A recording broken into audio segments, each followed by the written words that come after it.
Fire, pain, bound. She couldn't move. Jade knew it wasn't real, though that knowledge didn't make it any easier to take. She wanted to run, to free herself from the memory, although her mind held her fast. She watched as fire ate at the walls and felt the smoke choke her, but she couldn't move. Jade had wriggled and squirmed, the pain in her wrists making it difficult for her to even focus on the fire. She needed to run. Her mama said no, though.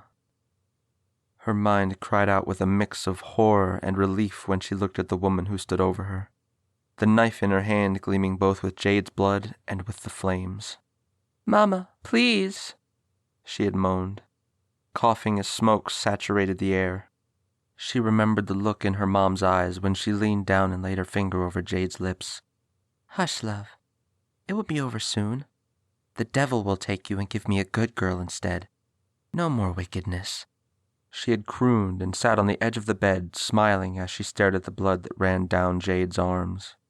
No, she could not let her mind show her that horror for even one more moment. She had to break free. So with a monumental effort, she dug her fingernails deep into her palms until the pain made those fiery images fade from her mind. Jade blinked and shook her head.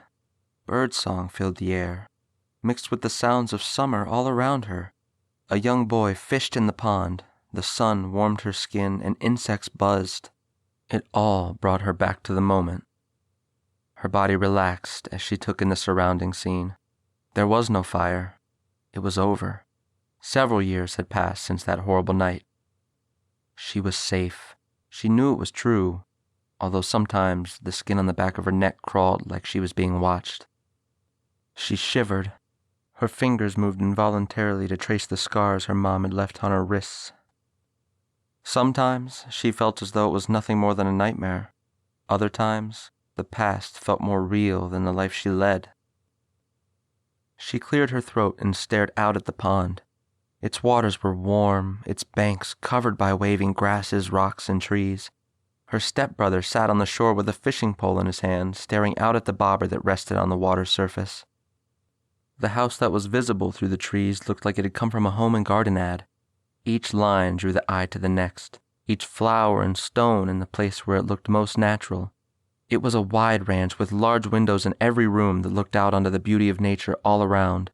A woman sprawled out in a cushy chair on the screened-in porch, pretending to read a book, though really drawing the attention of the man who sat next to her. They were a striking couple, both in their mid-30s, as near perfect as a couple could appear. The man was tall, with dark hair, his skin relatively fair, his eyes the color of ferns. The woman was curvy and dark, her skin a rich olive, her eyes the color of chocolate. Jade watched them, an ache in her chest while a pounding filled her ears. Resentment took the place of the relief she had felt mere moments before. Her scowl turned her youthful face to something old, haggard, and nearly ugly. "Why do you always look like that when you look at my mom?" the boy asked as he peered at her. Jade blinked, fighting back the anger inside her. "How do I look, Mace?"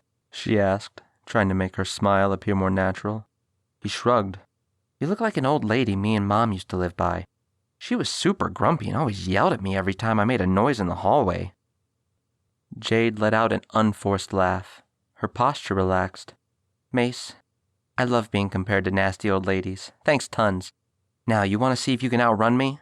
she asked as she stood and stretched like a cat, her chin tipped in challenge. Mace beamed and nodded as he shouldered his fishing pole, and she took his tackle box. Jade got into her running stance. "Ready, set, go!"